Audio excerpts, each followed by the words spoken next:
상당히 좀 저평가 영역에 들어와 있고 네. 그래서 정확한 바닥은 모르겠습니다만 네. 지금은 이제 싸지는 기업들이 많이 생기기 시작한, 저는 오늘도 조금씩 사고 왔고.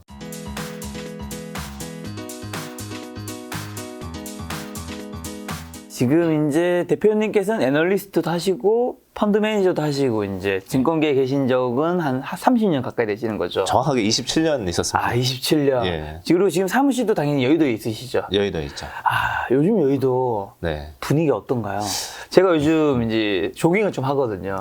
예. 여의도 쪽에 이제 한강 그쪽에 산책을 하면서 내가 한강 온도를 좀 재야 되는 게 아닌가 할 정도로 네. 친구들과 지인들끼리 이제 워낙 저도 뭐 주변도 다 마이너스가 너무 많아가지고 네.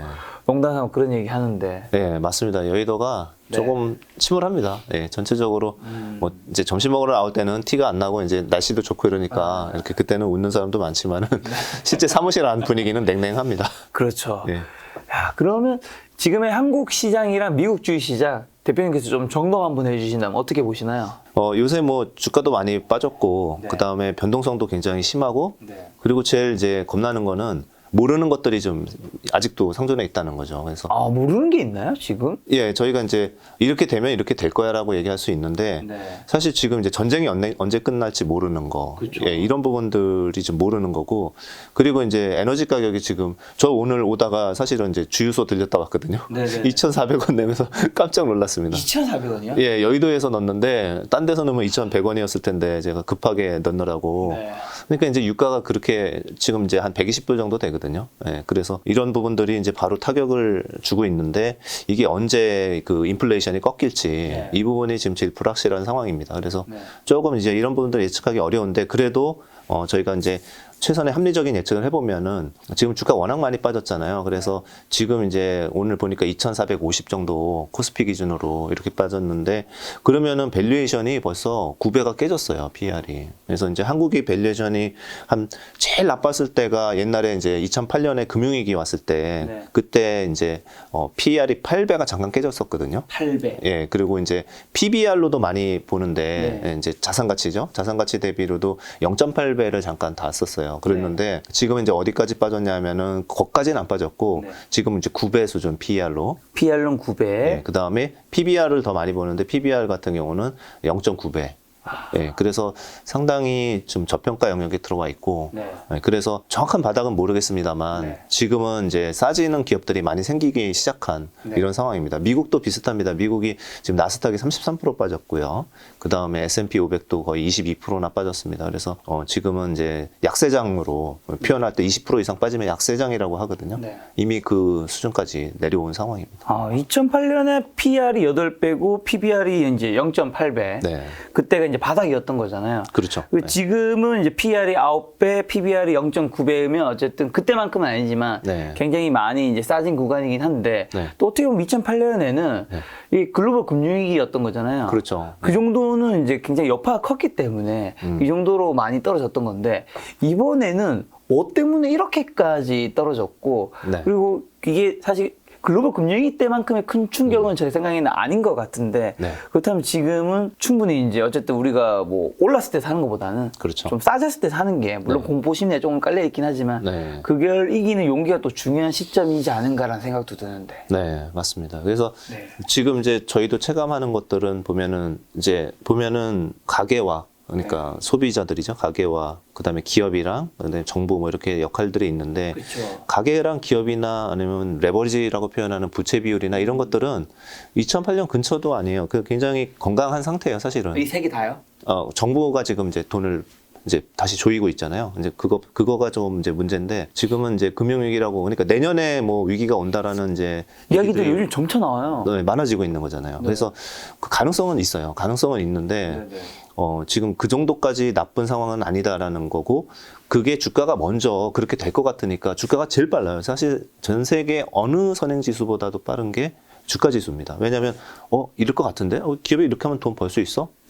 상해에서 락다운 한다고? 이렇게 하면은 그냥 팔잖아요. 그렇죠, 그렇죠. 네, 그렇기 때문에 주식만큼 빠른 건 없고 선행지수가. 네, 그러니까 이제 주식이 그걸 굉장히 빠르게 네. 반영을 하고 있는 상황인 거죠. 네. 네, 그래서 지금 아까 밸류에이션이 이제 그 수준 근처에 좀만 더 있으면 이제 거기까지 가는 건데 그렇게까지 갈 것 같지는 않다라는 게 이제 저희 생각이긴 합니다. 그러면 지금 이 시점에서는 좀 주식을 당연히 여기까지 버텼으면 네. 사실 팔 수는 없잖아요. 네, 지금이라서. 지금 파는 건 늦은 것 같습니다. 그렇죠. 팔 거였으면 사실 뭐 2,900이나 3,000원 이때 팔았어야 되는 건데. 네.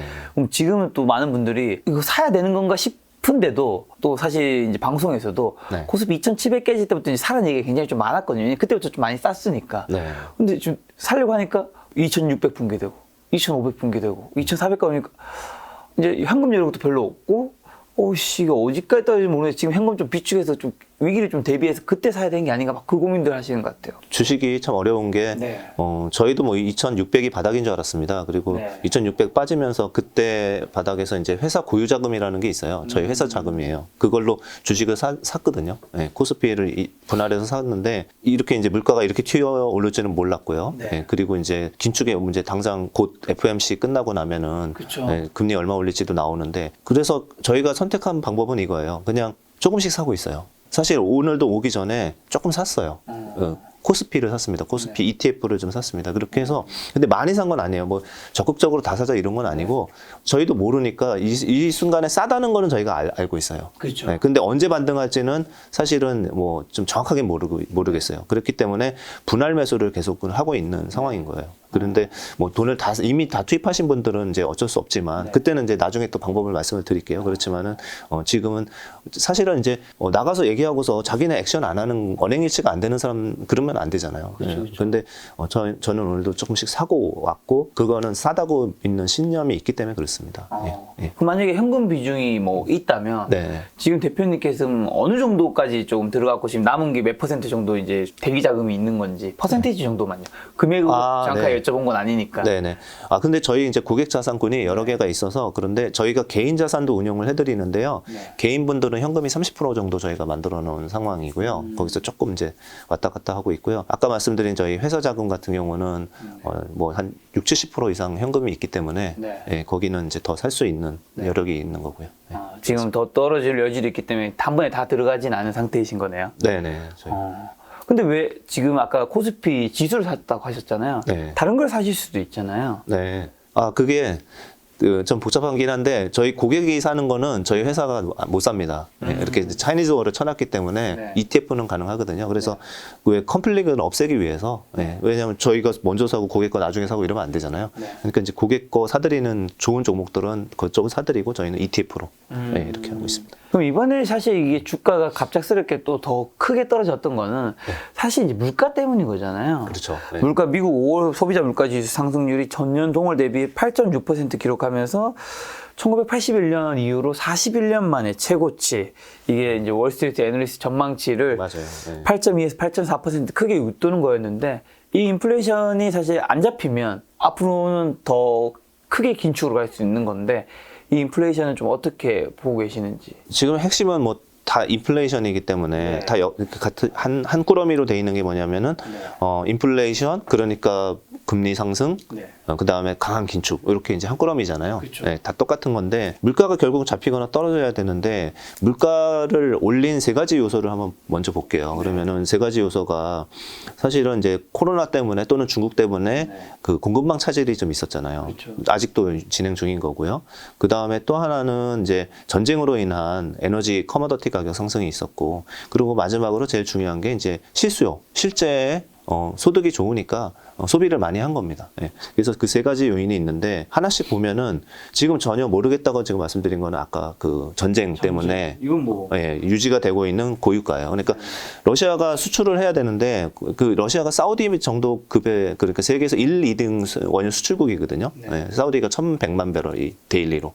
근데 러시아 그 정도 됩니다. 근데 거기를 막고 있기 때문에 모자른 게 당연하죠. 그래서 이제 그 부분은 이제 예측이 좀 어렵습니다. 예, 그런데 합리적인 예측은 좀 이따 말씀드리고 그 다음에 이제 공급망 관리 같은 경우는 서서히 해소가 되고 있어요. 그래서 중국의 신규 확진자 같은 거 보면은 많이 빠져 있어요. 뭐 지역적으로 또 다시 뭐 발발한다 이런 얘기도 있지만은 실제 꺾이는 거는 완연하게 꺾여 있고요. 그리고 이제 중국에서 이제 유동성 정책도 펴고 있고 그렇습니다. 그리고 마지막으로 제일 중요한 게 그 이제 실수요가 진짜 좋은 것들. 이 인플레이션이 사실은 되게 중요해요. 왜냐면은 이거는 임금처럼 한번 올라가면 잘 안 떨어지는 스티키한 인플레이션이라고 얘기하거든요. 그래서 이거는 한번 올라가면 안 떨어지고 월급 꺾기 힘들잖아요. 그렇죠. 네. 못 깎죠. 네. 렌트값 올린 거 잘 안 내리잖아요. 네네. 네. 그런 것들이 이제 좀 위험한 인플레이션인데 경기가 좋아지면은 발생하는 현상입니다. 그런데 그거를 누가 잡고 있냐면 지금 페드가 잡으려고 하는 거죠. 정부가 지금 강한 긴축, FOMC에서 또 금리를 75bp씩 막 올려가지고 수요를 죽이려고 하는, 그래야 인플레이션이 잡히니까요. 그래서 이렇게 하고 있습니다. 그래서 그 세 가지 요소 중에서 두 가지는 어느 정도 잡힐 것 공급망 같다. 차지가 실수요는 좀 잡을 수 있다. 네, 잡을 수 있고 전쟁은 좀 기다려보자. 근데 아까 전에 합리적 예측할 수 있는 거라고 뭐 얘기해 주셨는데 네. 그 부분 추가로 지금 네, 좀 바로 말씀드리면은 러시아랑 우크라이나 전쟁이 이렇게 오래 갈지도 몰랐었겠지만 지금 이걸로 인해 가지고 영향을 받은 게 사실 뭐 유럽 국가들뿐만 아니라 미국도 지금 경제적으로 영향을 크게 받고 있잖아요. 그러니까 처음에는 미국은 이렇게까지는 생각을 안 했을 거예요. 이 인플레이션이 오고 에너지 가격 급등 때문에 자기네가 경기 침체가 올 수도 있다고까지는 시나리오를 안 그렸을 거예요. 그런데 지금은 이렇게 흘러가고 있기 때문에 바이든 입장이나 미국 행정부 입장에서 결단을 해야 됩니다. 그래서 지금 이제 취하는 첫 번째 조치는 일단 사우디로 날아가기로 했고요. 다음 달에 바이든이. 그 다음에 이제 이란하고 베네수엘라가 미국하고 사이가 안 좋잖아요. 그 핵 문제도 있었고 그래서 금수 조치를 해놓은 나라들이에요. 근데 그거 다 풀어줄 것 같아요. 그래서 베네수엘라도 증산해서 수출하고 그래서 이제 원유 공급을 더 늘려줘야 되죠. 그래서 사우디 가서도 사우디하고도 지금 사이가 안 좋잖아요. 왜냐하면 그때 이제 1년 반 전인가요? 그 언론인 살해한 그 사건 때문에 지금 미국에서 이제 사우디를 굉장히 안 좋게 보고 있었는데 이번에 이제 가서 화해를 하겠죠. 그러게 첫 번째 단기적으로 나올 수 있는 모습들이고 7월 달에 나올 수 있는 모습들일 것 같습니다. 그리고 두 번째 더 중요한 거는 11월에 중간 선거가 있잖아요. 근데 이제 우리나라 얼마 전에 했던 그 지방선거만큼 중요한 선거입니다. 미국에서. 거기서 보시면은 바이든의 지지율이 지금 역대 최저치까지 떨어졌어요. 그러니까요. 네. 그러니까 저희가 생각하면은 마트를 갔는데 자고 일어나면은 가격이 올라와 있고 어떤 매대는 비어 있고. 누가 좋겠어요. 그렇죠. 그 다음에 가서 기름 넣으러 저처럼 기름 넣으러 갔는데 기름값 폭등해 있고. 요즘 경유값이 뭐 2,000원에 육박하는 충격적이었습니다. 미국은 더 심각합니다. 뭐 지금 한 4.6배럴인데 원래 뭐 3배럴대였거든요. 그러니까 미국은 차를 타고 다니잖아요, 다. 미국은 무조건 타야 되죠. 한국은 지하철도 있고 대중교통이 있는데. 한국은 사실 걸어갈 수 있는 곳에 뭐가 많지만 미국은 네. 저도 한번 여행 가봤는데 이건 뭐 차를 안 타면 슈퍼도 못 가는 곳이 많더라고요. 미국의 도시 중에서요, 지하철이 있는 도시는요, 예를 들어서 면적으로 따지면 1%도 안 될 겁니다. 뉴욕이나 뭐 몇 군데밖에 안 되니까요. 그러니까 다 차를 타는데, 그리고 이제 서민들이 많은 나라가 이제 또 미국인데, 그 소비자 물가가 너무 이제 부담이 되는 거죠. 그러면 이제 누구 욕하겠어요? 그냥 무조건 뭐 러시아 때문에 그래 이렇지 않습니다. 제일 윗사람이죠. 예, 그냥 그 나라 정책 어떻게 하고 있는 거야 이렇게 되는 거죠. 그래서 이제 생각하건대 합리적인 그 추론을 해보자면은 제가 보기엔 바이든이 됐건 누가 됐건 전쟁을 중재를 해서 종식시키려고 할 거예요. 여름까지는 해야 돼요. 물가는 반드시 낮춰야 되는 거니까 지금. 예, 여름까지 안 하면 11월 선거잖아요. 여름에 떨어져야 우리가 지표로 볼 수 있는 거는 9월, 10월에 볼 수 있어요. 그렇잖아요. CPI 발표가 한 달 늦으니까. 그렇죠. 11월 중간 선거니까. 네네. 그러면 그 전까지는 어떻게든 뭘 잡을 노력을 할 거다. 그게 이제 합리적인 생각인 거죠. 대표님 생각은 지금 인플레이션이 극에 달했지만 이게 어쨌든 잡히긴 할 것이다. 미국 입장에서 그렇게 할 수밖에 없다. 네. 그래서 확 떨어지진 않을 건데 확 떨어지진 않아도 그래도 이게 피크아웃 했다라는 모습만 보여줘도 주가 지수부터 돌아서기 시작합니다. 어쨌든 근데 이번에 인플레이션이 이제 크게 치면서 연준이 통화 정책 긴축 속도가 사실은 가팔라질 수밖에 없잖아요. 그렇죠. 심지어 이번 주에 이제 FOMC가 있는데 이번에 이제 빅 스텝이 아니라 자이언트 스텝까지 뭐 고려한다고 하는데 어떻게 지금 보고 계세요? 예, 이게 예측도 어렵지만 그런 것 같아요. 그 페드나 이런 거랑 긴밀하게 그러니까 자꾸 통화하고 이러는 분들이 언론사에 계실 텐데 그분들이 바로 썼거든요. 월스트리트저널에서 50bp 아니라 75bp 같다라고 이제 써버리니까 그것도 며칠 안 됐어요. 2, 3일밖에 안 됐잖아요. 그러고 난 다음에 싹 다 바뀌었습니다. 그래서 말씀하신 것처럼 자이언트 스텝으로 일단은 빨리 올리고 나중에 덜 올리는 방식으로 가는 방법이 나올 것 같습니다. 그래서 조금 이미 이제 하루 만에 그런 것들이 나오면 바로 반영하잖아요. 그래서 선물을 예측을 하는데 금리에 대한 선물을 예측을 하는데 그게 3.5가 이미 넘어가 있습니다. 연말 기준으로. 그러니까 뭐 75, 75, 50, 50 이렇게 올리는 걸로 지금 보고 있는 거죠. 그럼 지금 같은 상황에서 어쨌든 팔아야 되는 장은 아니라고 하셨고 담아야 된다면 좀 어떤 거를 좀 담아가야 될까요? 이게 새로 사시는 분들이 있을 거고 이제 다 주식만 갖고 계신 분들이 그럼 있을 우선 건데. 일단 가장 힘드신 네. 저처럼 다 주식만 갖고 있는 분들 네. 지금 어떻게 해야 됩니까? 다 물렸다는 얘기죠, 사실. 네. 이게 참 저도 뭐 정답은 없습니다만 그래도 네. 최선의 노력을 할 수 있는, 그러니까 제가 그 뭐 펀드 매니저만 20년 했는데 네. 그러면서 이렇게 하니까 좀 좋았던 것 같은 거를 좀 말씀드리면은 보통 한 종목 갖고 계신 분은 저희 못 받고 네. 적어도 한 5개에서 10개씩 갖고 계시더라고요. 그렇죠. 주식 좀 하신다는 분들은. 네. 그러니까 이럴 때 다 빠졌는데 이미 파는 건 늦었다고 그러죠. 거기다가 살 돈은 없죠. 이렇게 하면 뭐 하라는 겁니까? 진퇴양난 그렇죠. 거죠. 전문가들 뭐냐 이렇게 바로 이제 뭐 저도 이제 욕 먹을 수 있고 이런데 그래도 최선의 노력을 다하면은 뭐 5개가 있다고 치겠습니다. 그러면 5개가 있다 그러면은 마지막에 산 한두 개 정도 또는 제가 정말 자신 있어서 산 종목들이 있고 제가 잘 알아서 나도 이럴 것 같고 회사가 잘할 것 같고 이런 것들이 충분한 이유들이 있고 남한테 설명할 정도로 네. 이렇게 투자를 하신 종목들이 있을 거고요. 네. 5개 중에 한두 개는 증권 방송이나 아니면 친한 친구가 주식 잘하는 친구가 이거 사봐 이거 좋다 이렇게 해서 듣고 산 종목도 있을 거예요 분명히. 네. 네. 그래서 분명히 5손가락이 다 아프겠지만은 확신이 있는 종목들로 다 몰아야 됩니다. 네. 왜냐하면은 이렇게 지수가 빠질 때는요, 이 돈이 빠져나가는 거거든요, 주식시장에서. 네. 그 기업이 싫어서 나가는 것보다는 기업의 문제가 아니라 지수의 문제입니다. 네. 그래서 돈이 빠져나갈 때는 좋은 주식도 빠지고 나쁜 주식도 다 빠져요. 그게 패닉셀링이 나올 때는 특히 더 그렇습니다. 그럴 때는 아프지만 잘 몰랐던 주식이나 변동성이 심한 주식을 줄여가지고 그 자신 있는 주식 또는 우량 주식이겠죠. 거기로 압축을 하시는 게 나중에 훨씬 더 유리합니다. 떨어질 때 덜 떨어지고 반등할 때 그리고 이제 끝나거든요. 어느 정도 유동성에서 돈 빠지는 게 끝나고 나면은 또 뭐 사지 이렇게 계속 저희도 스크린을 해요. 뭐가 싸졌지 이렇게 보거든요. 네.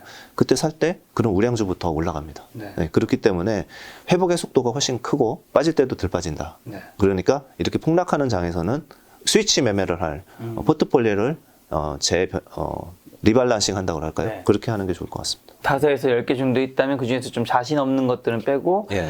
자신 있는 주식에 가만대로 본인이 좀 잘 아는 기업에 좀 더 집중해야 한다라는 얘기 해주셨는데 그렇죠. 이제 그렇게만 하면 이제 모든 사람들의 이제 자신 있는 주식이 다 다를 테니까 예. 또 지금 이제 대표님이 괜찮게 보는 섹터라든가 이런 건 또 있으실 수 있잖아요. 네. 지금 이런 시점에서는 좀 어떤 쪽이 좀 더 집중하면 좋겠다. 네. 그래서 이제 여기가 핵심인데. 그렇죠. 네. 그래서 돈이 있으신 분도 되는 거고요. 새로 이쪽으로 갈아타시는 것도 되는 건데. 네. 3가지로 한번 뽑아볼게요. 세 그러니까, 그러니까 저희가 이제 사실은 종목명을 말씀드리는 건 안 되게끔 그렇죠. 돼 있잖아요. 그렇기 네. 때문에 섹터로 말씀드려도 충분히 거기서 좋은 종목을 이렇게 뭐 구글링이나 네이버 찾으셔가지고 하실 수 있거든요. 그래서 먼저 그러면은 경기 영향을 덜 받는 회사들이 좀 괜찮을 것 같아요. 네. 그러니까 예를 들어서 지금 뭐 기업들 실적이 좀 나빠지거나 GDP가 나빠져도 이 기업은 실적을 또박또박 낼 수 있는 기업들 첫 번째 군. 네. 네, 두 번째는 인플레이션이니까 가격이 막 올라가는 거잖아요. 네. 그러니까 그 가격을 정가할 수 있는 기업. 네. 우리가 인플레이션 유발자야. 그런 거에 같이 편승하면 되는 거겠죠. 네. 그 다음에 세 번째로는 이런 거랑 상관없이 장기 투자 사이클에 들어가 있어가지고 네. 초과 수요 때문에 장기적으로 계속 증설을 하기 때문에 네. 장기 실적이 좋은 기업 이렇게 3개로 먼저 설명을 드리겠습니다. 네. 하나하나씩. 맨 처음에 말씀드린 이제 경기에 큰 영향을 안 받는 거는 받기는 받겠죠. 다 받는데 별로 안 받는 거는 사실은 엔터테인먼트 회사들도 그런 거에 속해요. 아, 엔터테인먼트요? 네. 그래서 지금 그 하이브라는 주식이 오늘 맞아요. 뭐 오늘 많이 빠지잖아요. BTS의 잠정적인 활동 중단 때문에 휴식인가? 네. 그러니까 이제 이게 약간 군대 문제랑도 얽혀 있는 것 같아서 네, 네. 그런 개별적인 이슈는 어쩔 수 없는 것 같습니다. 그렇죠, 그런데 그렇죠. 이제 그거를 제외하고 나머지 한국의 엔터 주식들이 또 한 4개 정도 더 있잖아요. 네. 네. 그런 기업들은 보면은 여기에는 이제 미디어 엔터가 있는데 드라마 제작사는 제가 이제 그걸 포커스하는 건 아닙니다. 그거 빼고 그냥 엔터사 중에서 음원 관련한 가수들 나오는 이런 주식을 얘기하는 거고요. 그리고 왜 그러면 경기를 안 타느냐고 말씀드리냐면은 네. 예를 들면은 그런 뭐 BTS가 됐건 NCT가 됐건 이러한 그 그룹들은 팬덤이 굉장히 강해요. 네. 네, 그러니까 이쪽에서 앨범을 내거나 공연을 한다 그러면은 이 팬클럽에 있는 분들은 밥을 한두 끼 맛이 없는 걸 드시거나 안 드셔도 앨범은 무조건 삽니다. 그러니까 새로 나오면은 뭐 150만 장 뭐 이렇게 나오는 겁니다. 그쵸. 예, 그래서 그리고 공연하면은 항상 만석이 되고 이런 겁니다. 네. 예, 그 지지층이 워낙 탄탄하기 때문에 경기 영향을 덜 받는다 이렇게 말씀을 드리고요. 그리고 이게 테마로만 끝나면 안 돼요. 예를 들면 원전 더 짓겠지, 아니면 이제 친환경 가니까 수소 더 가겠지, 로켓 더 쏘겠지 이렇게 해서 사는 거는 이건 테마예요. 왜냐하면 제가 그걸 구분하는 이유는 기업이 실적이 실제로 나오느냐 안 나오느냐, 매출이 발생하느냐, 우주산업 매출 발생 안 하잖아요. 그쵸. 네. 그러니까 이거랑 다른 겁니다. 근데 지금 제가 말씀드린 엔터테인먼트들은 하반기 보시면은 매출, 이익 다 최소 20-30% 이상 다 증가하고 있습니다. 네. 왜 그러냐면은 이것도 다 근거가 있는 거잖아요. 새로 데뷔 다시 돌아와서 앨범 내는 게 더 많아졌고요. 공연이 많이 잡혀 있습니다. 그래서 이거는 그냥 이럴 것 같아가 아니라 실제 그런 현상, 기업 실적이 좋아지는 현상이 나타나고 있는 그러한 기업이기도 합니다. 약간 리오프닝도 좀 관련이 있는 건가요? 그렇죠. 네. 미국에서 공연하고 일본 공연하고 이런 것들이 다 잡혀 있는 것만 말씀드린 거예요. 네. 첫 번째 경기 영향 덜 받는 곳에서는 엔터테인먼트를 이제 꼽아주신. 그렇죠. 네. 그리고 이제 해외 기업으로 따지면은 사실은 뭐 루이비통이나 뭐 이런 기업들도 네. 그 소비가 양극화돼 있으니까 영향을 좀 덜 받긴 합니다. 뭐 샤넬, 루이비통 이런 프랑스 기업들. 네. 그렇죠. 거기는 가격을 올릴수록 그렇죠. 예. 더 줄을 서고 산다고. 네. 그렇죠. 예. 가격을 작년에 5차례 올렸어요. 샤넬이. 5차례나 올려야 됐을까요? 일부러 줄이 너무 기니까요. 수요를 좀 죽이려고 네. 특히 한국 같은 나라에서는 그렇게 했던 거죠. 네. 근데 아까 전에 엔터테인먼트에서 그러면 미디어 콘텐츠 쪽은 또 아니라는 식으로 얘기해 주셨어요. 음원 쪽이라고. 이쪽은 왜 아닌 거죠? 거기는요, 흥행 비즈니스잖아요. 그렇죠. 그러니까 저희가 흥행을 예측할 수는 없잖아요. 음원도 흥행 아닌가요? 응원은 팬덤이 있어서 앨범 내면은요, 이미 어느 정도는- 예, 1등을 할 수도 있고, 뭐, 5등을 할 수도 있죠. 미국에서는. 네. 그렇지만은 그 팬층, 지금 이미 이제 다 밀리언셀러들이거든요. 100만 장 이상 파는 이러한 가수들을 다 보유하고 있어요. 네네. 뭐, 저희가 아는 SM이라든지 JYP라든지 다 그렇습니다. 그래서 그런 그룹들이 내면은 얘를 상대적으로 드라마는 뭐 300억 투자해서 뭐 대작을 대작은 아니지만 500억 투자하면 대작인데 어쨌든 그렇게 해서 나왔어요. 그런데 뭐 그게 뭐 지리산이 됐건 우리가 많이 안 봤던 그런 드라마들도 나오잖아요. 대박이 터질 수도 있고 안 터질 수도 네. 있는데 음원은 팬덤이 있으니까 더 우리가 안전하다. 생각하는 어느 정도의 네. 바닥은 딱 형성돼 있고 위로 칠 수 있는. 그렇죠. 예. 네. 그러니까 더 안전한 거, 이렇게 불경기에서는 좀 더 예측 가능하고 우리가 알 수 있는 거. 첫 번째 정확하게 이해했습니다. 자, 네. 두 번째 그럼 가격 전가 기업. 가격 전가 기업은 지금 이제 사실상 보면은 네. 제일 쉬운 거는 이제 에너지 업체들이에요. 정유 업체들 이런 회사들이 지금 역대급 실적이 나올 거거든요. 나오기도 하고. 그리고 미국에서도 뭐 엑스모빌이라든지 쉐브론이라든지 주가가 굉장히 튼튼합니다. 조금 빠져도 그 동안에 엄청나게 올랐어요. 그러니까 당연한 거죠. 이제 석유 가격 올라가니까 원유 가격 올라가는 게 실적으로 그대로 잡히는 거고. 재미있는 게 미국에서 이 주가가 이렇게 많이 빠지니까 기업 실적들이 막 엄청나게 빠졌을 것 같잖아요. 별로 안 빠졌습니다. 전체로 놓고 보면. 근데 그게 숨어있는 비밀이 뭐냐면, 이래서 이제 전문가장이라고들 얘기를 하는데, 저희 같은 데는 막 정유사 사고 막 이러잖아요. 근데 개인들은 잘 못 사거든요. 정유사 이익이 확 올라가고 나머지 애들이 확 빠진 거예요. 근데 합쳐놓으면 똑같은 거죠. 네. 별로 안 빠진 거 가지고. 실제 그렇습니다. 퀀트로 얘기하는 거고요. 그래서 이제 이렇게 전가 가능한 기업들이 있고, 그리고 이제 뭐 밀가격이나 뭐 이런 것들 해서 뭐 또는 주류도 되겠죠. 이런 것들이 휘트 가격이나 이런 많이 올랐는데 사실은 제품 가격들을 막 올리고 있어요. 그래서 이런 현상이 재밌는 게 뭐냐면 편의점 매출이 막 12% 늘어났고요. 신세계 매출이 20%가 늘어났어요. 근데 저희가 뭐 경기가 확실히 좋습니까? 아니잖아요. 뭐 물건을 더 산 것도 아니거든요. 그게 뭐냐면 그냥 편의점에 있는 물건들의 가격이 올라갔으니까 매출이 늘어난 거고요. 마찬가지로 백화점의 그 제품 가격들이 올라간 거를 그냥 팔고 있는 겁니다. 그게 인플레이션이 기업의 이익을 지켜주는 그런 효과이긴 해요. 지금 가격 전가를 고객이 이제 감당할 수밖에 없는 쪽이었던 거네요. 그렇습니다. 네, 그래서 못 올리는 기업들보다는 이렇게 올려서 정가시킨 기업들이 훨씬 나은 거죠. 그럼 두 번째에서 에너지에서 여쭤보고 싶은 거는 네.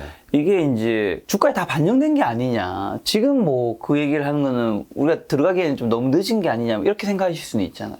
그거는 맞는 말씀이에요. 그러니까 네. 이거 좀 오해 소지를 풀고 가면은 네. 저도 아까 여름이면은 바이든이 어떻게든 해서 유가를 내릴 거라고 얘기를 했는데 지금 정유주 사라고 말씀드리기엔 조금 부담이 되죠. 그러니까 이제 제가 드리는 말씀은 이게 정가 가능한 기업군들을 먼저 말씀을 드린 거고요.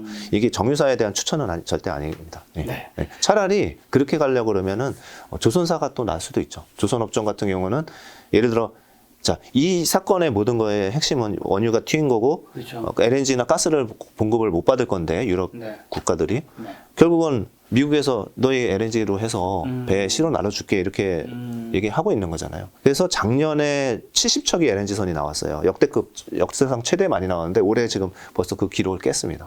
그러니까 이런 것들은 예측이 가능한 거죠. 그러니까 네. 그래서 이제 조선사들 중에서 LNG선 만들거나 네. 이런 회사들은 또 좋게 보셔도 되겠죠. 마지막 세 번째가 장기 투자 뭐 말씀해 주셨어요. 예. 이거는 하도 뭐 여러 번 말씀드려가지고 사실은 이제 다 아시는 2차전지 소재예요. 2차전지 소재요. 예, 2차전지 소재고 양극재, 음극재 이렇게 막 있잖아요. 그러니까 저희가 이제 혹시 잘 모르시는 분들도 계시니까 LG 에너지 솔루션이나 SDI나 SK 온이라는 회사 이런 회사들은 2차전지 셀 업체라고 불러요. 네. 예, 왜냐하면은 이 소재들을 양극재, 음극재를 만들어가지고 다 포일로 싸고 이런 것들을 만드는 회사가 셀 업체고요. 그런 회사들이 결국은 완성품을 만들어서 그대로 테슬라나 저 현대차, 기아차에 납품을 하는 거죠. 근데 그거를 패키징 하려고 그러면은 그 안에 핵심 질 한 40% 이상 들어가는 원료인 양극재가 들어가야죠. 그래서 양극재 업체가 그 제가 말씀드린 소재 업체고 그런 거는 시총도로 보시면은 벌써 10조가 도달한 회사도 있고 네. 쭉 있습니다. 그 회사들은 장기 사이클에 들어갔다 이렇게 표현을 하고 있고 실제 조금 더 구체적으로 이게 손에 잡혀야 됩니다. 손에 잡혀야 되고 그게 잡혀야 이익이 나오는지 확실히 알 수 있습니다. 그거를 말씀드리면은 제가 이 책을 쓰면서 다 이제 그 캐파라고 하면 이제 생산 설비를 다 투자를 위한 투자. 이 책을 제가 한 달 전에 이제 출간을 했는데 네. 이 책을 쓰면서 이제 조사를 했던 게 뭐냐면은 LNF랑 에코프로 BM이랑 이런 그 셀 메이커들, 아니 셀이 아니라 그 소재 업체들의 그 증설을 봤어요. 그런데 지금 올해도 62% 정도 증설을 하고 내년에도 60% 정도 증설을 하고 있어요. 그리고 그 결국은 이제 3년간 그 전체적으로 생산 설비가 3배가 늘어납니다. 네네. 네. 그리고 그 생산 설비 자체가 잘 되겠지 하고 늘리는 게 아니고요. 그렇죠, 그렇죠. 네. 그냥 5년치, 10년치 오더를 다 받고 그것도 세계에서 제일 큰 기업들한테 빅3 미국의 테슬라, 한국 현기차한테 수주를 다 받아놓고 증설을 하고 있는 거예요. 그러니까 증설에 대한 안정성도 굉장히 높고 그 다음에 최근에도 계속 나타나고 있는 현상이 뭐냐면 막 메탈 가격인 소재 가격이 올라가면은 그거 다 정가합니다. 왜냐하면은 얘네들이 갑이에요. 갑인 기업들입니다. 그래서 이런 기업들은 장기 투자 사이클에 갖고 한 2년에서 3년 정도의 증설이 끝날 때까지는 매출이 두 배씩 계속 올라가는 그 사이클에 들어가 있을 거고 실적이 뒷받침 되는 거죠. 그래서 이런 장기 사이클은 지금의 좀 뭐 전쟁이고 뭐고 이런 또는 경기 불확실성 이런 거에 영향이 굉장히 제일 적은 이런 섹터로 봐주시면 될 것 같습니다. 그런 차원에서 책에서 대규모 증설에 들어간 기업은 강력한 우승 후보라고 말씀해 주신 걸까요? 네, 맞습니다. 네, 그에 해당하는 쪽이 이제 가장 크게 지금 보시는 섹터는 2차전지 소재. 네, 그렇죠. 네. 나머지는 이제 3년에서 5년에 하나씩 계속 나와요. 그런 섹터들이. 그런데 작게 나오는데 그 사례도 좀 말씀드릴까요? 아니면 나중에? 말씀해 주시면 좋죠. 네. 그러니까 증설하는 기업의 파괴력이 얼마나 큰지를 먼저 이제 보려고 그러면은 아까 편의점도 잠깐 얘기했었지만 2015, 16년 보시면은 BGF 리테일이랑 GS 리테일의 주가가 5배 올랐어요. 기억하시는 분 별로 없으세요. 왜냐하면은 편의점이 2010년, 12, 13년의 초기에는 많지 않았거든요. 근데 저희가 이제 다니다 보면은 여기도 생겼네, 저기도 생겼네. 이게. 편의점 없는 데가 없죠. 네, 그게 생기면서 계속 그 회사들이 얘기를 했거든요. 내년에 몇 개 출점하겠다. 내년에 몇 개 출점하겠다. 그럼 기사에도 나와 있고, 회사 IR 노트에도 나와 있고, 다 나와 있습니다. 네. 그러는데 그거를 처음에 뭐 만기에서 시작했을 때 이게 늘어나는 것마다 할 때마다 주가가 1년간 한 5배가 올라간 거예요. 그런 것도 증설입니다. 그리고 우리가 모르는 증설이 안 하면 어떡하지 이게 아니라 회사들이 발표를 해요. 네, 그러니까 그런 것들도 되고 또 하나는 뭐 화장품 업체도 그런 경험을 했었죠. 네, 그 다음에 바이오시밀러 업체, 우리가 셀트리온 이것도 다 경험을 했었죠. 2016년, 17년 이때. 네. 네. 그때도 마찬가지입니다. 공장 캐파가 바이오시밀러가 새롭게 뜨기 시작했고 유럽에서는 신약보다 한 60%의 가격으로 공급을 할 수 있기 때문에 지금은 이제 결과적으로 마켓시어를 거의 50% 이상 잡아먹었잖아요. 셀트리온이 유럽에서. 그런 것처럼 그런 바이오시밀러들도 이게 수요가 좋고 이렇기 때문에 우리가 증설을 하겠다라고 발표를 하죠. 그래서 뉴스를 잘 보시면은 또는 검색을 잘 하시고 그 다음에 공부만 하시면은 충분히 최소 2배에서 막 5배씩 먹을 수 있는 종목들이 나올 수가 있어요. 네, 그런 사례가 더 많은데 여기까지만 말씀드리고 근데 여기서 조심하셔야 될 게 하나 딱 있습니다. 증설 발표는 일단은 공부의 시작 포인트로 잡으시는데 증설 발표했다고 해서 무조건 오르는 게 아니고 빠지는 기업도 있어요. 그런데 뭐냐면은 이게 증설이 첫째는 자기가 원래 가지고 있는 캐파라고 하는 생산 설비의 몇 %냐 적어도 한 30%에서 50%는 이상이 돼야 돼요. 대규모 증설이어야 되고요. 두 번째, 증설하는 기업이 속한 산업이 경쟁사가 난립하는 거냐? 곳이 아니어야 되고. 예, 아니면 한 3, 4개 미만이냐. 네네. 그래서 좋은 사례 하나만 더 말씀드리면은 스판덱스가 효성 TNC가 10배 올랐어요. 네네. 재작년에. 작년인가? 네, 10배 올랐어요. 근데 왜 그러냐면은 이제 레깅스를 많이 입었잖아요. 네. 저희가 이제 핫하죠. 엄청 핫했죠. 한 2년 전부터 해가지고 이제 운동하시러 많이 갔고 뭐 코로나 효과도 있었던 것 같기도 한데 저는 그게 레깅스 진짜 핫하다고 생각할 때가 언제였냐면 이제 레깅스 보통 운동할 때 입잖아요. 네. 근데 여성분들이 사실 이게 너무 편하니까 네. 일상용 입을 때도 있잖아요. 그래서 맞아요. 그게 네. 커뮤니티 올라오면서 네. 이게 일상용에 입었을 때 좀 네. 민망하지 않냐 뭐 이제 찬반 여론들이 형성되는 게 있었어요. 그걸 그 보면서 정도였죠. 네. 아 레깅스가 정말 이제 대중화되고 있는 가정이구나. 그렇죠. 예. 네. 그게 저도 이제 운동하러 가면은 네. 여성분들이 사실은 그 헬스클럽에서 옷 다 줘요. 그런데 그렇죠. 그거 안 입으세요. 저도 예. 안 입습니다. 예, 그러세요? 좀 더 열심히 운동의 그 동기부여가 되게 중요하거든요. 의상이 주는 예. 예를 들면 이 의상이 주는 동기부여는 이제 대표님도 이제 촬영 같은 게 있습니다. 딱 정장 입고 오시잖아요. 네. 꼭 정장 입고 안 해도 되잖아. 네. 근데 약간 그 장소에 맞는 TPO 같은 복장. 그거를 제가 여쭤봤어요. 그 입으면 좋냐 그랬는데 네. 확실히 이 몸에 딱 붙으니까 이 근육이 어떻게 늘어나고 근육이 어떻게 되는지 이게 느낌이 온다고 그러더라고요. 그래서 입으시는 게 맞는 것 같아요. 그죠. 네, 근데 이제 옷을 거기서 주니까 그런데 여자분들은 특히 더 이제 그걸 많이 입으시니까 그래서 이제 그게 룰루레몬이었죠. 네, 네, 룰루레몬. 룰루레몬이 이제 사실은 명품이잖아요. 네. 워낙 비싸고 그래서 룰루레몬이 불러온 이런 바람 유행이기도 했고 뭐 하나에 뭐 20만 원 이상 넘으니까 그래서 이제 이게 어떤 이런 붐이 타고 난 다음에 스판덱스 가격이 천장부지로 올라가기 시작했어요. 예, 2년 전부터 해서 작년까지. 그러다 보니까 우리나라 효성 TNC가 세계 마켓시 1위였어요. 한 35%? 예. 그랬었고, 나머지 중국 업체들, 삼동루이 뭐 이런 회사들이 있었는데, 증설을 다 발표를 했어요. 근데 1년이면 끝나더라고요, 증설이. 그래서 제가 뉴스 다 찾아봤는데, 2019년 12월부터 증설 뉴스가 계속 줄줄줄 나와가지고, 그 뉴스 다 보고 샀어도 주가 한 5배는 먹었을 거예요. 예. 그런데 이제 애석하게 이게 왜 나쁜 사례가 돼버렸냐 하면은, 그 이후로 주가가 작년부터 해서 이제 많이 빠졌는데, 절반 정도는 다 빠져버렸어요. 오른 거에. 근데 그 이유가 증설을 혼자 한 게 아니라 중국 업체들이 다 같이 했습니다. 경쟁자들이 네. 많았군요. 그리고 그 경쟁자들 증설 물량이 언제 쏟아졌냐면은 2021년 3분기 8월, 9월 이때부터 이제 증설 완료되면서 주가가 떨어지기 시작했죠. 네, 그런 차이들을 구분을 하시면은 될 것 같습니다. 한마디로 증설하는 기업이 기존에 이제 증설에서 30에서 50% 증가를 할 수 있는 곳, 네, 최소. 그다음에 그 산업 자체가 당연히 성장해야 되는 곳일 거고, 그렇죠. 그다음에 마지막에는 경쟁 기업이 너무 많지 않은 곳이라면, 맞습니다. 예. 그리고 이런 것들이 다 형성된 지금 섹터는 2차 전지 쪽 하나 보시는 거고, 혹시 다른 것도 뭐 반도체도 사실 이런 게 좀 해당될까요? 반도체는 그 비메모리만 해당이 됩니다. 네. 예, 메모리 반도체는 네.